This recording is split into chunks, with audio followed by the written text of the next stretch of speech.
Hello guys, स्वागत है आप सभी का हमारे एक और न्यू वीडियो में। आज हम पढ़ेंगे कक्षा 12th केमिस्ट्री में वेग स्थिरांक की इकाइयाँ, जो कि वेग स्थिरांक को कैसे प्रदर्शित करते हैं और इसकी इकाइयाँ क्या क्या होती है वो पढ़ेंगे। और आप चैनल पर नए हो तो चैनल को सब्सक्राइब कर देना और वीडियो आपको कैसी लगी आगे चलकर कमेंट में बता देना। तो आज स्टार्ट करते हैं आज का वीडियो।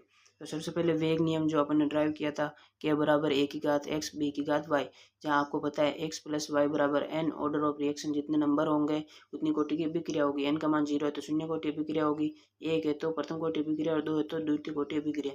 जहाँ आपको यह भी पता होगा कि ए प्लस बी रिएक्टेंट विकारक होते हैं, या पी उत्पाद भी हो सकते हैं, प्रोडक्ट, लेकिन अपन ने रिएक्टेंट से निकाला था। ठीक है, तो ए प्लस बी को अपन आर से भी दर्शा सकते हैं। तो अब आपको करना है क्या कि वेग बराबर के और ए प्लस बी को दर्शा देना आर से, और जो एक्स प्लस वाई है उसको अपन किससे दर्शाते हैं, एन से दर्शाते हैं। ठीक है, तो ए के बराबर आर की घात एन लिख दिया अपन ने। ठीक है, इसको खोलोगे तो आप वापस ए प्लस बी, ए नहीं ए इंटू बी और एक्स और वाई आ जाएगा आपके लिए। ठीक है, तो अब आप सिंपली करना क्या कि वेग स्थिरांक की इकाई निकालने के लिए वेग स्थिरांक को ना यहाँ पे के, तो के को सिंपल में इस तरफ लाना है या यहाँ यहीं पे रखना है।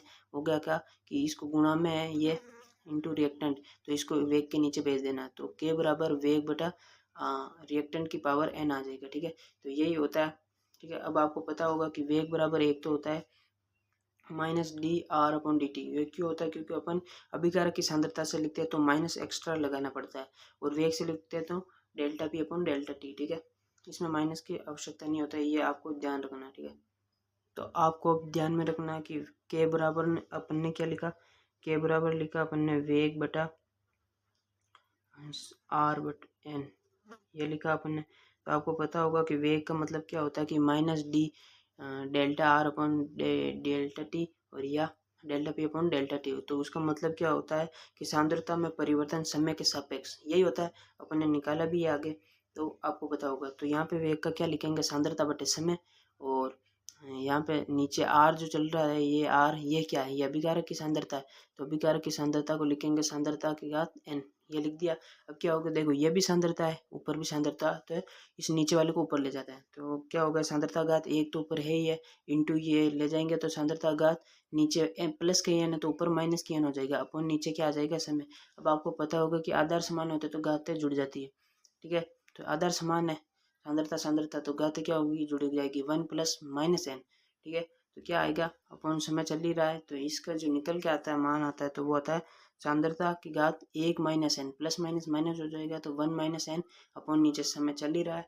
और इसको अपन अगर इकाइयाँ में प्रदर्शित करेंगे तो क्या होगा, सांद्रता किसे लिखते हैं, लिखेंगे मोल अपॉन लीटर की घात वन माइनस एन इंटू समय का मात्रक जो होता है बट 1/सेकंड होता है, ये सेकंड होता है, लेकिन यहाँ पे ये बटे में तो 1/सेकंड हो जाएगा। बाकी सांद्रता की इकाई क्या होती है, मोल बटा लीटर। ठीक है, ये होगी। तो ये आपको ये भी ध्यान में रखना कि सांद्रता की घात वन माइनस एन अपॉन समय, इसी से ही ध्यान रह जाएगा कि सांद्रता की इकाई होती है मोल बटा लीटर की घात एक माइनस एन इंटू समय का वन इंटू एस होता है। अब अपन देखेंगे कि एन का मान लिखेंगे 0 1 2, क्योंकि अभिक्रिया ऑर्डर ऑफ रिएक्शन की तरह निकालनी अपन ने 2 तक दे रखी है, तो उनकी निकालेंगे अपन। ठीक है, तो सबसे पहले केस वन अपन लेंगे, शून्य कोटि अभिक्रिया के लिए वेग स्थिरांक के मात्रक। क्या होगा कि शून्य कोटि अभिक्रिया मतलब एन का मान जीरो लेना है। ठीक है, तो फॉर्मूला क्या होता है अपने पास, ये होता है के बराबर सांद्रता घात वन माइनस एन अपॉन समय, तो एन का मान 0 रखेंगे। देखो सांद्रता बटा समय एक माइनस 0, तो क्या आ जाएगा, सिंपल सांद्रता बटे समय। एक फॉर्मूला ये हो गया। ठीक है, दूसरा आप इसे कैसे ले सकते हो कि सांद्रता को लिखते हैं मोल बटा लीटर इंटू समय को लिखेंगे सेकंड से, दूसरा ये हो गया। और तीसरा कैसे लिखेंगे, तीसरा लिखेंगे ऐसे, मोल लीटर को भी ऊपर ले जाओ लीटर इनवर्स, सेकंड को भी ऊपर ले जाओगे तो सेकंड इनवर्स, तो ये आ जाएगा। ठीक है, तो ये तीनों ही फॉर्मूला आपको याद में रखना है। शून्य कोटि अभिक्रिया के लिए आपसे पूछे जा सकते हैं या इसकी डेरिवेशन कराई जाती है। ठीक है, तो अब देखेंगे प्रथम कोटि अभिक्रिया के लिए, तो प्रथम कोटि अभिक्रिया के लिए मान क्या होगा कि एन का मान 1 होगा, तो 1 माइनस 1 0 हो जाएगा, सांद्रता घात 0 मतलब सांद्रता 0 हो गई। बचा क्या कि समय, तो समय कैसे लिखेंगे 1 बटे समय, या के एस इनवर्स लिख देंगे। ठीक है, अब देखेंगे द्वितीय कोटि अभिक्रिया के लिए।